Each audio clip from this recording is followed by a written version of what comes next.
Curry. Jab. Triple. He sticks it. Steph, say calm down, everybody. It's Cloudy with a chance of Curry's. Now, back to Steiny and Guru on 95.7 The Game. Nah. It's cloudy with, what of Curry's? With a chance. It's more than a chance. I didn't like that one. The Golden Dagger I'll take. Noah Eagle. Ian Son. Along with Dwayne Wade. Whew. These guys were on fire. Get him off my television. Oh, I thought you said he captured the moment. No, the lead play-by-play analyst. What's my guy's name? Well, then give Wade credit for laying out. Yeah. Mm-hmm. Steph Curry put on a show. The chef. Hell of a debut for Curry and Wade, am I right? I would agree. I would agree. Just spectacular. Curry was absolutely spectacular. Yay! Now do you feel bad for him because he got no help this summer? You know, depending on how you look at it. Wow. Let me ask Warrior fans this. The phrase all in. All in. If I said, do you think the Warriors went all in for Paul George and Markkanen? My answer would be, no, they didn't. I don't think they did. I think they could have gotten Markkanen for sure if they wanted him. Okay? And now looking at Paul George, I mean, you could have just kept throwing stuff at him and maybe gotten them to bite, even though they didn't want to get into the second apron. And so when you see Steph Curry do what he did on Saturday, do you think Joe Lacob's got to revisit something like this? It was a very aggressive opportunity, a very aggressive play on our part that we went after some players. And you look, this is no surprise. It's been reported at the trade deadline as well as around free agency. We've taken a couple of big swings. I'm sure other teams take big swings too. And we haven't been able to pull it off. It doesn't mean that we're not trying. It just means that it's very hard to do. You have to get two sides willing to do it. So that was Joe Lacob referencing the call that he made in February to the Lakers about LeBron James, and to a lesser extent talking probably about the pursuit of Paul George, Markkanen, et cetera. Do they got to revisit it now and try harder? That's what I'm wondering what Warrior fans are thinking at 888-957-9570. What do you think now, Goo? Yeah. I mean, obviously there's nobody available right now. Gotcha. But there are always players who come available with the coming of a new season, and there'll be somebody who might be gettable in November, December, January. So seeing what you saw, does it become more imperative that the Warriors get this guy some help? Yeah, and yes, and it's been that way, and that's why you guys can call me naive, but unless you know for a fact, Jack, you cannot tell me I'm wrong when I sit back and think the Warriors went all in, one, to get Paul George. I think that was personal, Steiny. I think Joe Lacob and Mike Dunleavy and Lacob's son and everybody involved know just how great. And we had Kirk on our show, Kirk Lacob, about a month ago at the team store, and he told us and he spoke just glowingly of Steph Curry and how he takes care of himself. So then you get to Markkanen. And then I'm like, okay, what happened with Markkanen? We heard the reports, but after the reports, people out here were down on his game, but the team damn near gave him $300 million. So to me, that tells me they really, really didn't want to get off of him, and they don't look at Kuminga or Pods as guys that they're going to build their franchise and start over with. So I'm taking Joe Lacob at his word. I do believe they went all in. And back to your $1 million question about moving forward, or let's just say, the deadline this year, Bonte left out of here and said, Goo, would you want LeBron James? And I'm telling Tater Mac, hell yes, because this is what Steph was talking about. And it's imperative that you get him a bona fide, not it rotates, number two. You got to get a number two. So whatever that takes, Malcolm X any means necessary. Well, they had an opportunity, apparently, to get Markkanen, and they didn't want to give up Podziemski. Yeah, but what if Utah didn't want Pods to get rid of Markkanen? Of course they did. You can't prove that. Well, of course they did. That's hearsay. And I'm not saying... It's not hearsay, it's a report. From who? From multiple NBA writers saying that Podziemski was the guy that Ainge wanted big time. Yeah. And the reason he wanted him big time is because he's under contract at really fair money. Okay, so, and I'm just saying, to that ideology, you're going to give the guy that you're willing to give up for Pods because he's so cheap, and then you're going to turn around and give him $300 million? That tells me you like Markkanen more than a lot of people are letting on or think. You don't think the Warriors had any chance at Markkanen? I don't think Pods or Kuminga are the reason they didn't get him. I think the Jazz did not want to get rid of Markkanen. I don't think highly of. Well, why did they take calls for 6 weeks? The same reason the Clippers had the Warriors thinking they had action on getting George. But they were losing Paul George, is what I'm saying. I believe, first of all, I don't think the Utah Jazz wanted Kuminga. To me, that's the exact same thing as Brandon Ayuk. You think so? Yes. It's like, so you want us to give up something, take Kuminga for the right to pay him more than Markkanen. Like, why would they do that? But now Podziemski, if they're like, no deal without Podziemski, my question is, looking at what Steph Curry did, would you have thrown in Podziemski if that's the one that, would you have thrown in an extra first if that would have gotten it done? I got to believe Joe Lacob, they would have. Like, if that was holding up I vehemently disagree with you. Wow. I feel like when I saw them sign, when I saw Lauri Markkanen sign for $228, and I see reports that the Warriors package was centered on Moody, that does not tell me they went all in. That's all. It does not tell me they went all in. And listen, if you don't think they should have gone all in, regardless of what Curry did or didn't do, I get it. But I absolutely, the day Markkanen signed, I really felt like, okay, they could have gotten Markkanen if they really wanted to get him. Do you think they regret that now? They thought it was a bad deal. What they were clearly, they thought it was going to be a bad deal. What they were going to have to give up for Markkanen.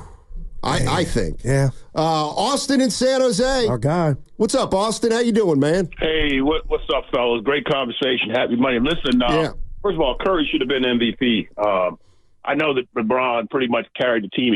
I think he was the most enthusiastic throughout the event. But, it's about the moments, man. And Steph reminded us again.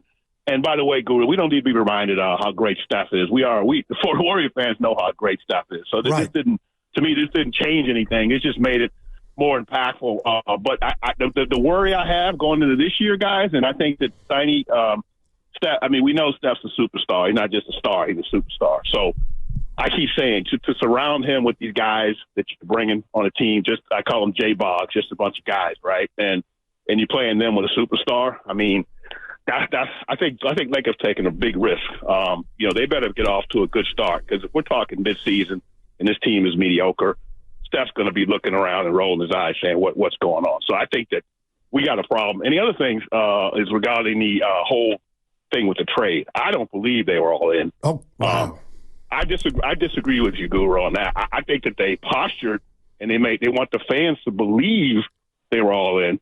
But I didn't even believe they were all in on PG3. I didn't believe that. So when it came to Markkanen, I could see that coming. Lacob saying that Pods was going to be an all-star. And come on, man. He's trying to sell us on going with these young guys. But I'm worried that it's not going to work. The whole thing with Kuminga is what kind of attitude is he going to have when he's trying to get an extension. Yeah. There's a lot of risk involved. I wish we should have gone out and gotten somebody. It didn't have to be Markkanen or even PG3. There's other guys, below the radar they probably could have gotten that are better than the guys they have. So if this team doesn't get off to a good start, guys, I'm worried. That's all I got. Thanks. And Sonny, let me just go real quick, because I just had the thought. You tell me what you think. Do you think in a crazy world, we talked about what effect Curry, the guys around Curry, just being around that greatness would have on his mentals? Do you think now that the Olympics are over, he closed it out, had a great experience, that maybe his cord will be short if the Warriors, to Austin's point, don't get off to a great start. In a crazy world, could this be the worst thing that happened that Curry tasted this success and was reminded of what big-time basketball is about, to where if they don't get off to a great start, Steiny, he might, as they say in the streets, flash quicker than had he not had this Olympic experience? Maybe. Wow. I think you got to allow for that possibility. I mean, if Steph Curry finishes out, I just look at that. Man. I don't know if it's logically or not, but I look at it, yes, Steph Curry just had another crowning achievement 2 days ago. He said he had more fun in these last 40 games than he's had in a long, long time. He did say that. He's coming into training camp in a couple weeks. He's going to see Pods. He's going to see Kuminga. He will not see Klay Thompson. Klay Thompson's not going to be practicing with him in training camp. So what Austin is saying is, because of everything that's happened, because they didn't get Paul George, because they didn't get Markkanen, because Steph Curry just proved again that he's one of the greatest players in the game, might Steph Curry think before he normally would, you know what? This just isn't working here. I mean, wow, I'm looking around the league, and LeBron's got Anthony Davis, and Luka's got Kyrie. Maybe Steph looks and says, you know what? I don't care how great I am. We're going nowhere with just me. So I think, what Austin's saying is that there's two ways to look at it. One is the Warriors now feel pressure, like they always should have, to get Steph Curry some help.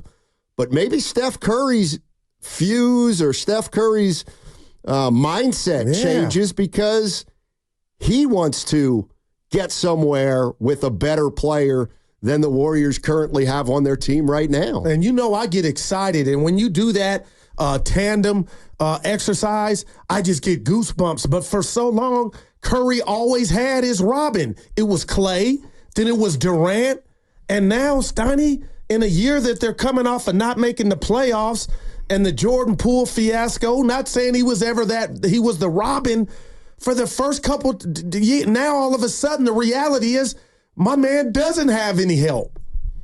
Well, not as much as some other guys. But there's not one name I could give you. Well, we got a guy that does a podcast and gets all the stuff on the social media. But as far as Steph and who else, it's crickets right now. And that's a damn shame. Well, it is crickets. Jiminy Crickets. That's who Steph's. I'd ask you to give me a name right now. What? Of his. You could just pick on his team. Would you go Kuminga or would you go Dre? Doesn't matter. It's not good enough. Wow. It's not good enough. Damn. Zach's in Redwood City. What's up, Zach? How you doing, man? Hey, what's good, guys? I'm glad that you talked about Jim Harbaugh last time I called and pulled up that clip because that was just really comical. But I just wanted to, when Steph, I agree that he should have won MVP, but, LeBron was a heavy, heavy favorite. That said, if you go back and watch his press conference or his post-game, talk right after that, right after the win, I think that was a direct shot at the Warriors front office saying, come get me some help, because you look at every single guy, whether it's KD or LeBron, right, and they have help on their team. That said, I called into the roast this morning, and I'm looking at a guy in Memphis, Jaren Jackson. I'm not really sure Jaren Jackson is available, but if I'm the Warriors, you got to start at least making some calls. And the point I wanted to make up is who are you going to get, right? Because Lauri Markkanen's gone, and I agree with the last caller that I think that was all a bunch of BS, right? Like, I don't think the Warriors were all in on Lauri. I don't think they were all in on PG. So I'm looking, and I'm like, well, maybe Jaren Jackson. He's a defensive player of the year. Michigan State alum, you pair him with a guy like Draymond for his first couple years, and he takes the reins. So, I don't know. Thanks, guys. Thanks, Zach. Appreciate the call. Appreciate it, too. I mean, I think I said this a couple weeks ago. Or no, I said it last week, and you tell me if you guys agree with it. And it's that I do think the Warriors are kind of trying to have it both ways. And what I mean by that is Joe Lacob and the Warriors continue to talk about finding a big boy to put next to Steph Curry. Right. But I keep reading from Shelburne and Fisher and Shams that the Warriors do not want to give up Podziemski or Kuminga because they view them as part of the future. So which is it? If you're not willing to give up Kuminga, Podziemski, and a couple picks, you're not going to get a big boy. Right. You're not. And tell Steph you're not all in. And saying you're going to get him, I think is insulting to fans who know it's going to take more than that to get the kind of guy we're talking about next to Steph Curry. And you don't think he knows that, Steiny? Maybe that's why he said what he said in Vegas. But it's interesting. It's like, hey, Steiny, I want to go get a pair of Jordans. Well, you can want to go get them all day and have the money, but when you get in there and they're out, that you can't get them. There's no, like, Jaren Jackson, I believe the Memphis Grizzlies are going to be a problem. I think just collectively they grew without Ja. Why would they jettison Jaren Jackson Jr.? I think Memphis is, I got to be careful here. They're going to be improved. And I know they got Edie, but man, Steiny, I'm sitting here thinking what they need, like there are no names that are realistic right now until next year's deadline. I mean, you'd be surprised. We know how it works. I mean, and I'm not saying this is the guy, but you know, give me a name. Well, it's not a guy that's going to interest the Warriors, but you think you couldn't get Trae Young right now from Atlanta if you really wanted him? I think you probably could. I always like me some Trae. You want to go get let's see, who else? I bet you could get one of Denver's guys, believe it or not, because they got to figure some stuff out. Portland, you want a Jeremy Grant? Mm-hmm. Is that enough? Probably not. But you know how it works. When Joel Embiid gets hurt this year and Philly's chances go down the drain, maybe they'll have a guy or two available. Cleveland's got some guys who are pretty good. I don't know if they'd be number twos to Steph Curry, but they'd probably help make you better. Wow, man. And the season, I know, Steiny, the Olympics just finished, but it's coming fast. We're talking about football all day and how excited we are, but the NBA is right behind it. And in a year where the Warriors didn't make the offs, we need to see if Melton, Slow-Mo, and Buddy Hield are going to change the fort. You know, like there's no Clay to blame now. This is crazy. Mike's in Oakland. What's up, Mike? How you doing, man?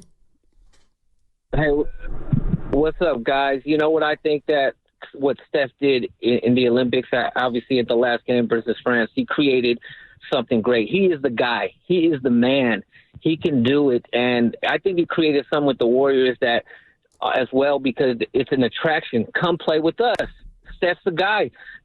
Steph, I could play with Steph. I want to play with Steph. So that's what I think that it kind of helped us a little bit on the Warriors side to say, hey, I want to come to the Golden State. I want to see what we could get. And it's going to help them reach out to others who they do need, who we need, so we can succeed, at least get a playoff run and go from there. So Steph does it again and actually is recruiting. He can help recruit.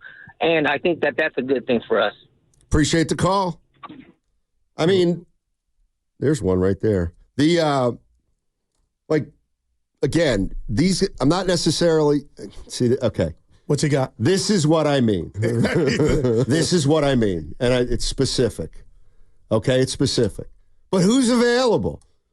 Okay, I don't know who's available, but watching the NBA over the last 40 years, people come available. That's the one thing I've learned. Well, like who, Steiny? And I say, okay, this guy would not fit on the Warriors, but a player like Trae Young, a team could probably go get this year.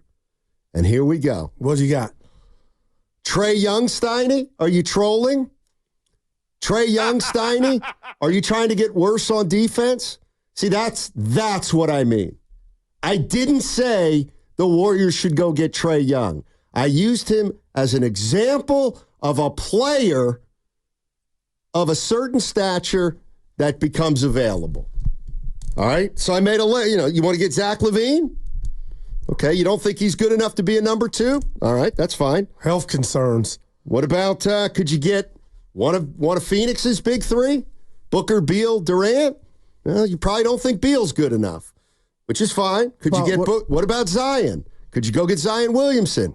There's no chance he's happy. Ingram There's no chance. Is a realistic possibility, but I don't know if he's ready. I think Williamson's going to be available at some point. No way he wants to stay there. He needs to lay off that gumbo. And that's why you got to, LaMelo Ball. Does he do it for you? I don't know. He's probably not quite good enough. You'd look like a better number two. Healthy. But somebody's going to become available. And the question is that guy going to be good enough to form a partnership with Curry that gets them back into the mix? You got to figure out who that player is and if he's available. Yeah, I'm just up here thinking about next year and everything, being proactive, Snotty, because it's easy for me to do when I'm thinking about what was the biggest disclaimer about the Warriors season last year, and it was something that I was fighting against, hoping it could get rectified, and it didn't, and that was Wiggins and Kuminga coexisting. So I was thinking maybe one of these moves would alleviate that and one of the guys would be gone. But the bottom line is they're both here. And I'm still having that same thought that just, I just got a pit in my stomach. Like, how is that going to get fixed? And you talk about guys fitting the Warriors. How about this? You got guys on the Warriors that don't fit the Warriors. Well, then they're in trouble. Then they are in a little bit of trouble. 650. Would you trade Steiny? I'm trading Draymond Green, Kuminga, Podziemski, and 3 firsts for KD and Booker. Who says no? Yeah. How about one of them? Would you give up Green, Kuminga, Pods, and 3 firsts for Booker or KD? In a Booker, I would. Yeah. What about KD? I think the end is near. So and I love him. But this is what I mean. If the Phoenix Suns says you want KD, we'll give them to you for Draymond, Kuminga, Pods, and 3 firsts. No, it's not all in means you make that deal if you're the Warriors. But you're not saying you would do it, but 3 firsts, damn. I wouldn't, but 2031 Warriors. I think there are a lot of the fans that would. And Steph Curry just reminded us all that he can close. Steiny, I just thinking about it, man. I mean, my question is, do you watch a game like Saturday and say, we're more likely now? What do you think? Is it more likely the Warriors actually get somebody in here as a bona fide number 2 for Steph Curry? Or do you look at that game and look at how much fun he was having and look at the joy he was playing with and think, he's more likely to want out now, to put himself in a position to play more of those kind of games, because he hasn't played in a lot of those kind of games in the last couple of years. Can the answer be both, Steiny? That's called emotion. Sure. That's called a roller coaster. I felt both of those things, and I feel it now. 888-957-9570 is the number. Steph Curry put on a show last night. Do you feel like it's more likely that the Warriors can get a guy in here to give the Warriors a shot at winning another title? Or do you think after watching that, I hope he doesn't want out, because his single-minded goal is to start playing in more games like that where he can have fun and he's got a realistic chance to win. The other thing is, how realistic do the Warriors have this year in terms of winning, and how many games? 888-957-9570 is the number. Steph Curry, another reminder of his greatness over the weekend. And my question to Warrior fans is, okay, now what? Now what? Because the season's coming up. What do you do, if anything? How do you play it? Download the Odyssey app directly from our QR code on both YouTube and Twitch. Brought to you by First NorCal Credit Union. For a low-rate auto loan, apply online or just ask for First NorCal financing at the dealer. Shopping for a new